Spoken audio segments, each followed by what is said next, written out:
네, 안녕하세요.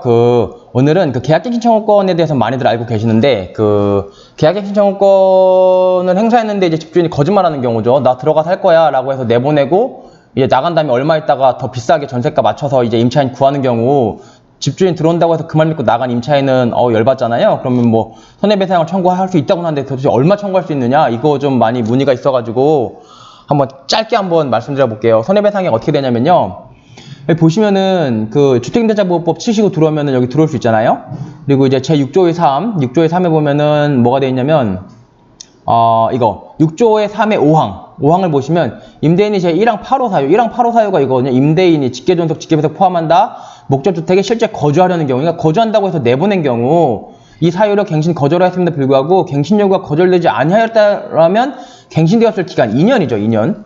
2년이 만료되기 전에 정당한 사유 없이 제3자에게 목적주택을 임대한 경우 임대인은 갱신 거절로 인하여 임차인이 입을 손해를 배상해야 된다. 그러니까 나 집에 들어갈 거예요. 나가주세요 라고 해서 내보내놓고 만약에 내보내지 않고 2년 더 살았으면 2년 더 임차인이 살 수 있는 건데 그 2년 지나기 전에 예컨대 1년 동안 자기가 살다가 정당한 이유 없이 제3자한테 더 비싸게 임차인을 줘요. 그런 경우에 손해를 배상해야 된다고 하는데 손해배상이 얘기하기 전에 한 가지만 더 말씀드릴게요. 이 정당한 사유 없잖아요. 그러니까는 나 집에 들어가 살 거야 나가 라고 내보내고 자기가 살면서 정당한 사유 없이 이제 보증금 더 많이 받으려고 새롭게 임차인을 맞춰야지 이게 문제가 되는 거예요. 그러니까 정당한 사유 이시 다시 말해서 새 집이야. 새 집인데 내가 살려고 들어왔다가 또는 살려고 들어왔는데 살아보니까 새집증후군이 너무 심해요. 새집증후군이 너무 심해서 도저히 폐가 안 좋아서 안 되겠어. 그런 경우에 임차를 맞추고 자기가 나갔어요. 집주인이. 그런 경우에 손해배상 청구가 안 돼요.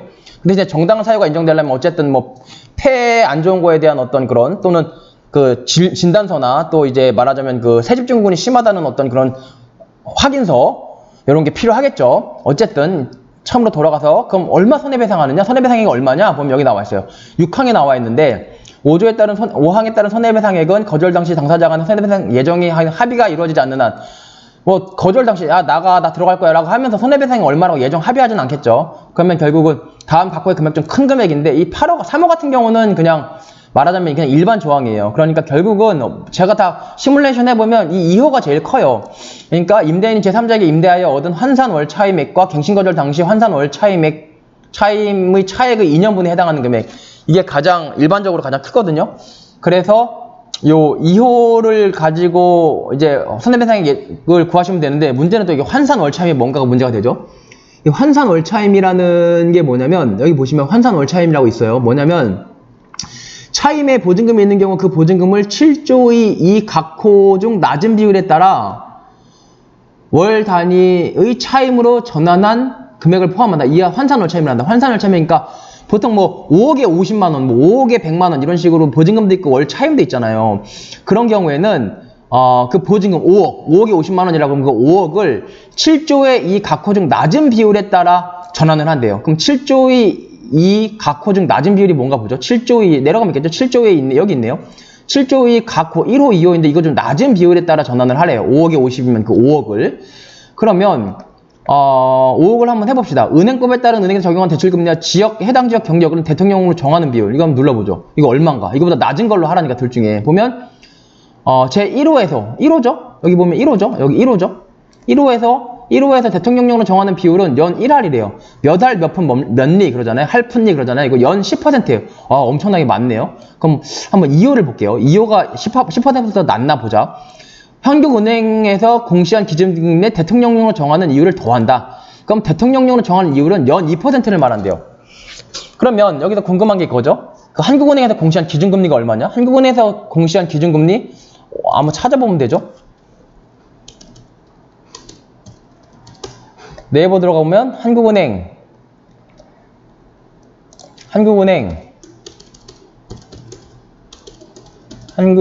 기준금리 치면 얼마죠? 0.5%네요. 지금 계속 0.5% 유지하고 있죠? 5월 27일 날 0.5%로 발표됐어요. 그러면 다시 보면 한국은행 공시한 기준금리가 0.5니까 대통령을 정하는 비율이 아까 뭐랬죠? 연 2%였죠. 연 2.5%예요. 1호는 연 1할이니까 연 10%, 2호는 연 2.5%. 그러면 그거보다 낮은 비율이잖아요? 그럼 답은 나왔죠? 그러면 임대인이 제3자 임대하여 얻은 환산월 차임, 그럼 아까 5억에 50이었죠. 그럼 50만원 더하기 이 5억. 이 5억을 연 2.5%로 나누는 연 2.5%로 환산을 하는 거예요. 그러니까는 보증금의 전부를 월 차임으로 전환되는 금액에 연 5억 곱하기 0.025 하면 2.5%가 나오고 나누기 12 하면 네. 그렇게 되면은 이제 월 차임으로 전환이 되겠죠? 월 차임으로 전환이 되고 그렇게 되면은 이제 예컨대 5억에 50이 뭐 예컨대 5억이 다 없어지고 그냥 뭐 100만 원이 됐다. 예컨대 계산을 해보면요. 그럼 100만 원이 됐다 그러면 100만 원의 2년분 임대 원산 100만 원이고 갱신거절 당시 환산 월 차임액이 말하자면은 5억에 50이 되니까 예컨대 5억을 이렇게 계산을 해보면 뭐 건데 뭐 100만 원이라고 해서 더하기 50만 원 해서 150만 원이 된다고 하면 임대인한테 환산 월 차임 임대인한테 예컨대 보증금 없이 200만 원이라고 해요. 그러면 150, 200이니까 50만 원의 차익이 생기잖아요. 그 50만 원의 2년분이니까 곱하기 24를 하면 되겠죠. 그게 손해배상의 예정이 되는 거고. 그리고 가끔 또 궁금해하시는 것 중에 한계가 뭐가 있냐면요. 이런 게 있어요. 그러니까 나 집주인이 들어가 살 거야 라고 하고 내보내요. 집주인이 들어가 살 거야 라고 내보내고 나 실제로 집주인이 들어가요. 그리고 내보내요.